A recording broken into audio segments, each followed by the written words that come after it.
Hello.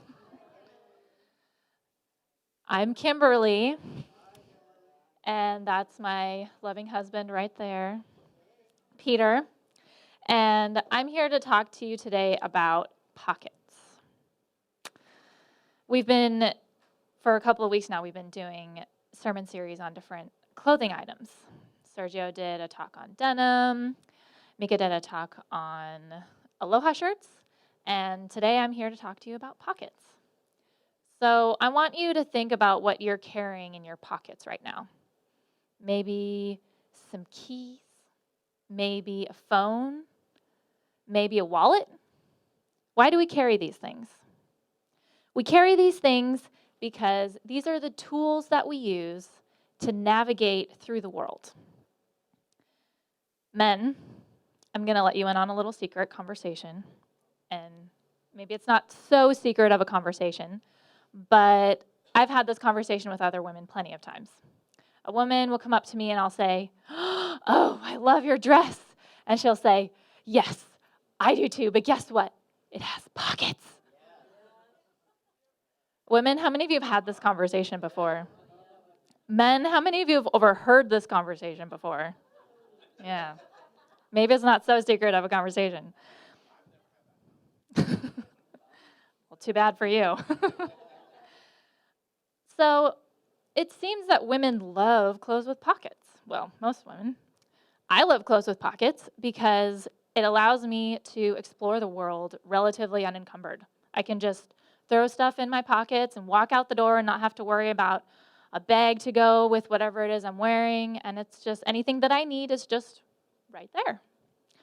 Unfortunately, women's fashion doesn't always allow me this comfort.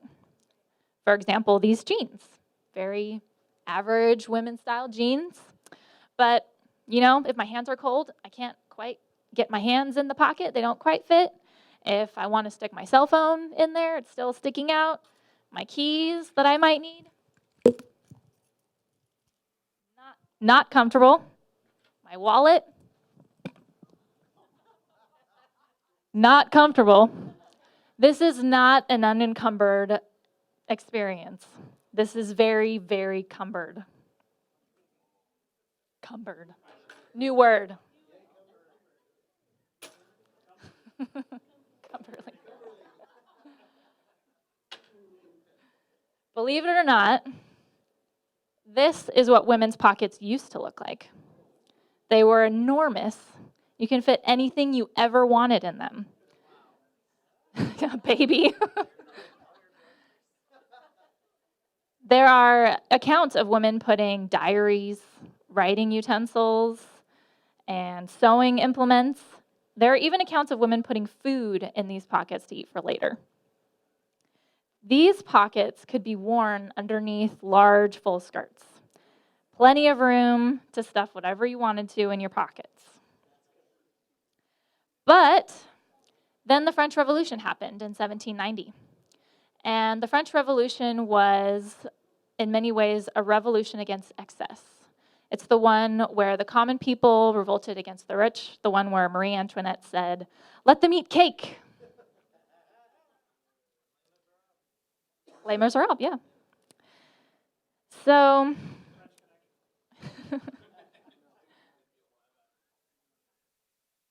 now I want to tell you about a different revolution, one that happened in the Bible, and it was started by a woman named Deborah. Deborah lived after Moses. She lived after the Israelites were wandering 40 years in the desert, after the Israelites had moved into the Promised Land. And the Israelites were going through these phases. They would be following God, following His word, and then they get influenced by the cultures around them. They'd start worshiping idols, and then God would send a leader to put them back on track, and they'd be back on track for a while, and then they'd start worshiping idols again, and then the whole cycle would repeat over and over and over again. Well, Deborah's story starts when the Israelites were not doing so great, and they were also being oppressed by the Canaanites. Let's read a little bit about that. Now Deborah, a prophet, the wife of Lapidith, was judging Israel at the time.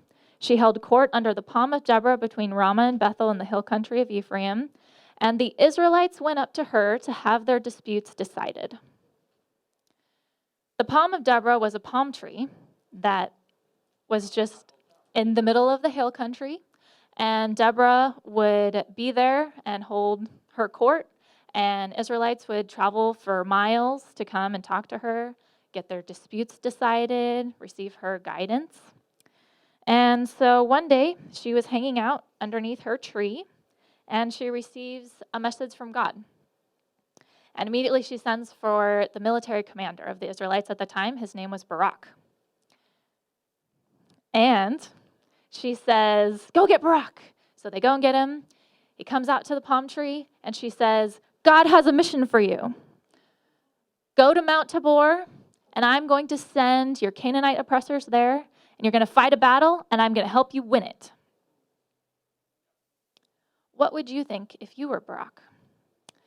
And Deborah had told you, you're going to go lead a battle, and you're going to fight, and you're going to win. Ask Michelle first. Good reaction? What would your reaction be? Would you ask some questions? Would you leave immediately? Here we go. Well, I can tell you what Barak's reaction was. He said, "If you go with me, I will go. But if you don't go with me, I won't go." He said this to Deborah. Barak wanted to bring Deborah with him. Why? What does Deborah have that Barak doesn't? Pockets. She might have. She has the guidance and the connection to God. She has the perspective. And as we'll see, she has the timing that he needs to succeed. So heading back to France, after the common people succeeded against the wealthy, after the French Revolution, it wasn't popular to wear the large full skirts anymore, and the dress sizes started to slim down, and you couldn't fit your large pockets underneath your dresses, and so they had to come on the outside. And that brings us to the modern day purse. Personally, I don't really like purses. They limit my movement. I can't be very physically responsive in any given situation. They weigh me down. They're a lot easier to steal, which means I don't feel as safe walking anywhere by myself. And if I ever have to set it down for any reason because it's annoying me, it's just way more easy to forget and leave somewhere, and I might get labeled as forgetful. Forgetfulness, vulnerability, and being less physically capable are all stereotypes that women have to deal with. And I'm not saying that a lack of pockets created these stereotypes. All I'm saying is they may have contributed. So let's think about some stereotypes that Deborah had to deal with. Deborah is a woman. She's leading Israelites in a time when that position was typically held by men. Other judges during this time period that you may have heard of are Samson and Gideon. Deborah doesn't have the characteristics that those gentlemen have. And she had to handle disputes, which suggest a certain amount of emotional intelligence and maturity. Deborah did all of these things from the comfort of her palm tree shade, not in a temple or a reception hall. She broke the glass ceiling at a time when the Israelites were being oppressed by the Canaanites. Barak said, "I will only go if you go with me." Deborah decides to go with Barak. And they get to Mount Tabor. And then in Judges, it says that Deborah received a message from God. And she immediately turns to Barak and says, "Go, now is the time. Go, this is the day the Lord has given Sisera into your hands. Has not the Lord gone ahead of you?" And so Barak went down Mount Tabor with 10,000 men following him. At Barak's advance, the Lord routed Sisera and all his chariots and army by the sword. And Sisera got down from his chariot and fled on foot. Basically what happened is Deborah said, "Go, now's the time." And then he sent the Canaanite army into confusion, and everybody was running around all over the place. And the Canaanite leader, which is Sisera, got off of his chariot and ran away on foot. And the Israelites won. Deborah didn't look like the typical leader. She didn't lead like the typical leader. She didn't fight like a typical leader. She blazed her own trail and established her own style. And she had Barak's respect. Barak listened to her when she said God had a mission for him. Barak listened to her when she said, go, now's the time to charge. And Barak wanted her there at the decision-making table to provide her guidance and her perspective. So what does any of this have to do with pockets? Well, in the early 18th century, right after the French Revolution, women couldn't own property. They didn't have bank accounts. And so they didn't need pockets for their money. And for the things that they did need to carry around, women's handbags and purses were becoming a lot more of a fashion statement and a lot more popular. For those of us that wanted pockets, there was a lot of social pressure to exude femininity. And the larger pockets were a little bit lumpy and didn't allow for that. And there was just a lot of social pressure to move away from that. Having to deal with smaller pockets is an example of what can happen when women are not able to fully express the practicality of certain design decisions. Certain design decisions that affect the way that we interact with the world. And even if we were able to implement pocket equality,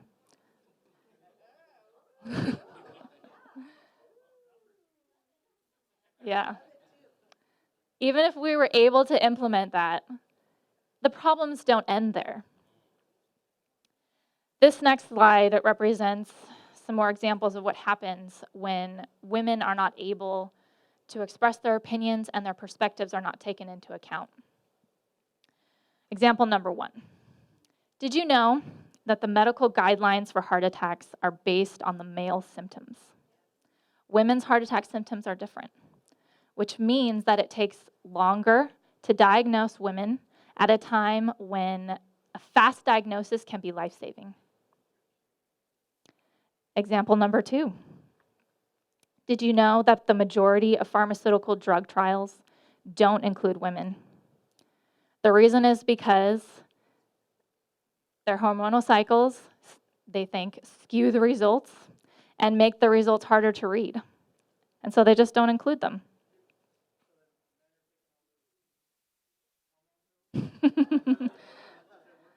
I did say most, not all. But because of this, a lot of pharmaceutical drugs are not as effective for women, and they have unknown side effects. Example number 3. Vehicle crash test dummies are based on the average male height and weight, which means that women who are in car accidents are 17% more likely to die in that car accident because the safety equipment is not optimized for them. Why? What caused all of these things? These lapses and omissions are caused by groups of people that are not taking into account women's voices, perspectives, and bodies.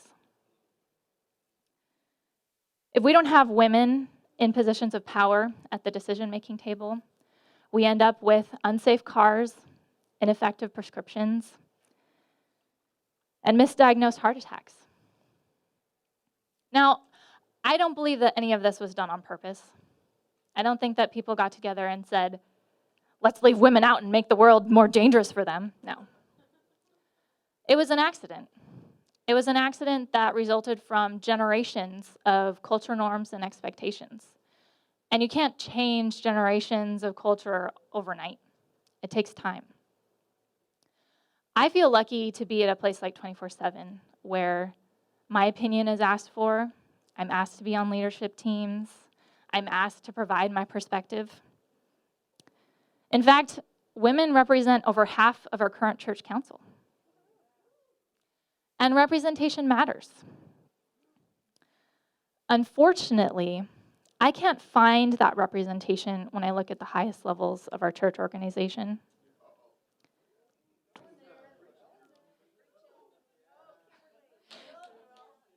Even though our church was founded by Ellen White was one of our founders, all of our upper leadership management positions are held by men. History. There aren't enough women who are leaders at the top of corporations. There aren't enough women who are leaders at the top of our government. There aren't enough women who are leaders at the top of management positions in general. There just aren't enough women at the decision-making tables. But Deborah was at the table. Deborah didn't fit into the stereotypical leader that we have today, leadership style, stereotype. Deborah was not the typical gender of a leader, and she didn't adhere to everyone's expectations of her. And yet, God used her to lead Israel out of oppression. She didn't have to change herself to be worthy. She didn't have to act more like a man, become more aggressive and more confident. She was just able to be herself. And God was supporting her in doing that. Leadership doesn't have to look like the way it's always looked in the past. Leadership doesn't have to be established the way it always has been. For most of my life, I've been told that women will get ahead if they act more like men. When they speak up and they show more ambition and they act more confident. But I want to challenge that assumption. I'm not up here today because I decided I'm going to speak up and I need to be heard and I'm going to be aggressive and confident. No, I'm up here today because 3 different people asked me to be. They told me they wanted to hear my perspective. They wanted to hear my voice. And they wanted to hear what I had to say about pockets. Small pockets still exist because of tradition. A tradition that is slowly changing, as is the tradition of always having men in leadership positions.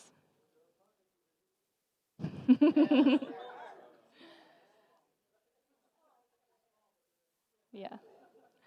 We can help this transition by challenging our assumptions of gender and how leadership is established. Barak said, "I will only go if you go with me."